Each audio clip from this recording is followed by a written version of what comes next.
Alright y'all, welcome back to the channel and do some more turkey patterning, and today we've got another head-to-head comparison that I've had several requests for, and I'm definitely curious to see what they look like down there on the paper as well. And I've had a number of people want to see these shells through this particular choke setup as well. Seems like a ton of people out there really like when I test this particular choke for one reason or another, but hey, if it's what you guys want to see, we'll bring it out here and test it with as many different combos as we can, because it's usually a pretty decent performer. But as for the shells that we're going to run head-to-head today, I brought out two different variants of the Winchester Double X loads. Both are 12 gauge, 3-inch, 1 3/4 ounce payloads, but we've got 4s and 5s, and both of them are moving at 1300 as well. And a quick thank you to Jack for sending some of these Double X 5s. I believe it was last spring he sent some over and we tested them, but I've still got a few left, so thank you to him for sending this particular box over to us. Either way, several of you guys want to see more Double X testing and several requests for 4s versus 5s and stuff side by side. So here we go. We're going to see what these two can do head to head. And for the setup we're going to run them in, I brought out the Mossberg 835 Ulti-Mag. It's got a 28-inch barrel on it, and we're going to be running a stock Mossberg Ulti-Full turkey choke. These are the extended 695 version. These 835s came with a couple different stock factory turkey chokes over the years. Mine actually came with the flush turkey full 710, but this is a very common offering as well in the 835 and 935 lineup. And for stock chokes, Mossberg is usually one of the best companies out there when it comes to stock turkey chokes. This choke in particular has shown us numerous absolute hammers for patterns, and a lot of you guys always seem to request it for one reason or another. And I've had a few people say run double X's through this exact choke combo. So we're kind of hitting multiple birds with one stone here. We'll see how the two shells compare side by side while we're also running them through this stock Ulti-Full. So should be some interesting results today for sure.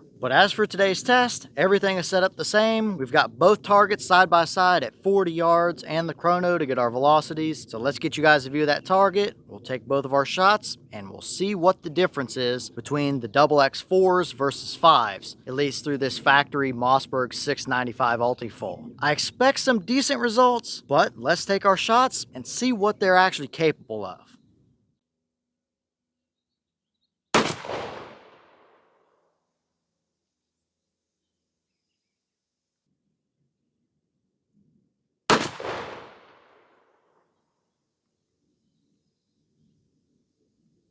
Alright, so real quick look at our chrono numbers. Both boxes claim 1300. The 4s gave us 1336, and the 5s gave us 1373. So we're averaging about mid 1300s. Nothing unusual for these shells, but I was quickly reminded why I don't love shooting double X shells, especially not through the 835, which is already not a very nice gun to shoot. But pushing them to that velocity just isn't necessary, and you feel every bit of it in that snappy recoil. The Super X loads and the Longbeard XR shells are definitely nicer to shoot, but did they actually pattern well or not down there at 40? Let's go check it out and see what the differences are.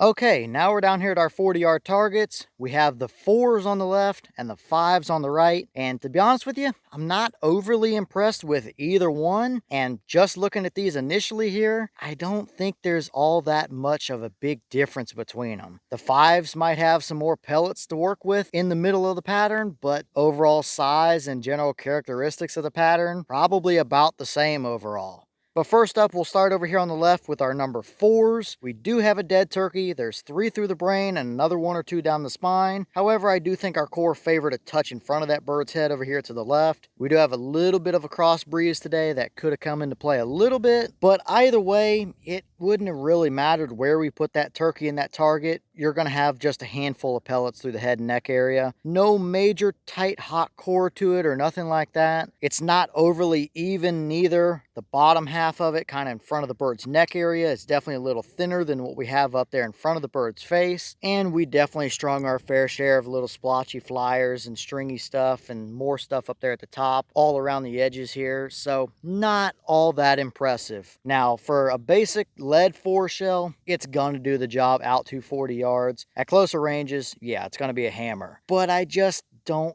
think Winchester needs to be pushing these shells at that kind of velocity. If they had these at 1150 or even 1200 or something, it would probably be a little nicer in the pattern department and a little nicer on the shoulder as well, slowing those pellets down just a little bit. Not a bad pattern, but nothing overly impressive. And here we have our 5-shot variant. Pretty much the same story. We have a couple through the brain and a couple more down the spine. The core might have still favored just a hair in front of that bird, but it's pretty much the same. These are a smaller pellet, so you might have some more pellets throughout the core, or at least throughout the entire pattern, but I don't think it really helped us condense anything down. We still really don't have any sort of tightening in our core area. It definitely is a little thinner over there on the left, with having a little more pellets kind of above and below, so not overly even. Same deal with the straggly flyers and strings around the edges, just not overly condensed down, not overly even. And really pick your poison here with either one of these. They are both 40-yard capable patterns, but they're probably not a combo that I would immediately be drawn to, at least not through that particular choke. When it comes to these double X loads, I've seen some really nice results from them. However, it seems like they are a little bit more finicky than the Super X shells, and they're definitely nowhere near the Longbeard XR shells, which they are still the kings of lead in my opinion. So really not a whole lot of difference, just kind of mediocre across the board. But I will go ahead and pull both targets down, finish drawing all of our circles, and maybe it'll tell us a little different story then.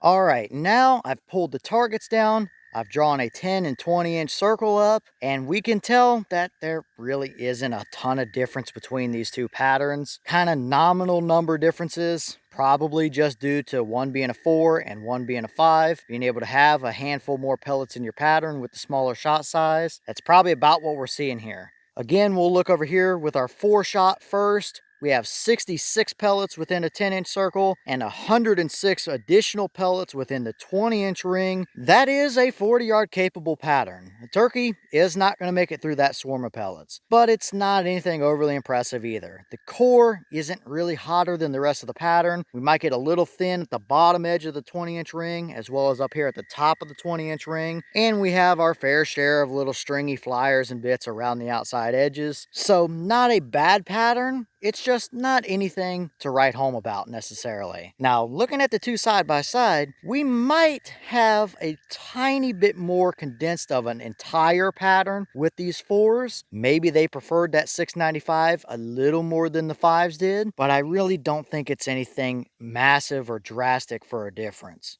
Because here is our number 5 pattern, same 10 and 20 inch circle. Within the 10 we have 77 compared to 66 with the 4s, and inside the 20 we have 122 additional pellets compared to 106 with the 4s. It is more pellets within those two circles, however it's a smaller shot size, and it's ultimately not that many more pellets. It's not a drastic difference. We do however have more pellets outside of the 20-inch ring on this one. Is that a case of the pattern being a little more broad? Maybe a little bit. Could also just be those few extra pellets that you get with a smaller shot size. We have a little bit more in both circles and a little bit more outside of the circles as well. It makes sense overall.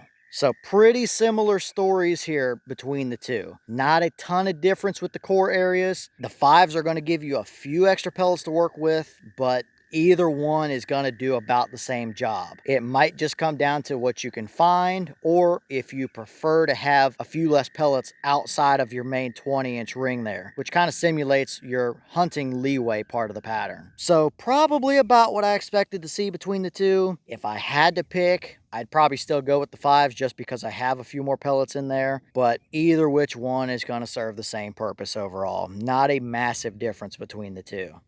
And here are the two wads out of those shells. The 4s are on the left and the 5s are on the right. Really no difference here. A little bit of a tear on the 4s, but that's nothing out of the usual for these Winchester wads like this. Same wad they use in the Super X and the Longbeard XR shell. Pretty basic Winchester stuff, but nothing out of the ordinary to see. Alright y'all, well, what did you think about that comparison right there? Really not a massive amount of difference. I think it pretty much comes down to the 5s just having a handful more pellets within the entire shell. Overall, either one is going to serve the same purpose. If you're looking to buy a double X load and you've got a Mossberg with that stock Ulti-Full choke, those are the kind of patterns you're looking at with these shells anyway. Obviously, the Longbeard XR shells are going to way outperform these double X loads, and I've even seen some quite a bit better performances from the Super X shells as well. So maybe a little bit of an excess in velocity that isn't needed here with these. They are a little more expensive than the Super X, but not quite as much as the Longbeards are. So I guess pick your poison. Obviously, either one of these would kill a bird out to 40 yards all day long. The farther you get past that, it may still work, but you're really going to start opening that spread up some. Maybe in that case, you might go with the 4s because you already have a little bit tighter of a spread overall than the 5s do. But really, for the kind of turkey hunting most of us do, if you want a double X shell, either one is going to do about the same, at least through this particular combo we tested them in today. So leave all your thoughts down below. Is that about what you expected? Were you a little surprised one way or the other? Have you tested the double X 4s versus 5s? And if so, what kind of results have you seen? Are either one of these a pattern you would hunt with? Or would you prefer to see them a little bit more condensed down, a little tighter in the core area, or a little tighter of an overall spread? Or is that about what you're expecting or looking for with your turkey pattern? And if you would run one of these combos, which one would you prefer to have, the 4s or the 5s? Let me know all that down below, as well as maybe what other head-to-head comparisons do you want to see? 2 shells put up against each other with the same choke, maybe 1 shell ran through 2 different chokes side by side. Whatever you might want to see, leave all your thoughts down in the comments. But with that being said, I've got some more testing to get done for you guys, so I'm going to get back to it. As always, we have the channel Instagram as well as the mailbox where you can send stuff if you'd like. All the information will be in the description if you're interested in it, but I'm going to get back to it, so I'll see y'all in the next one.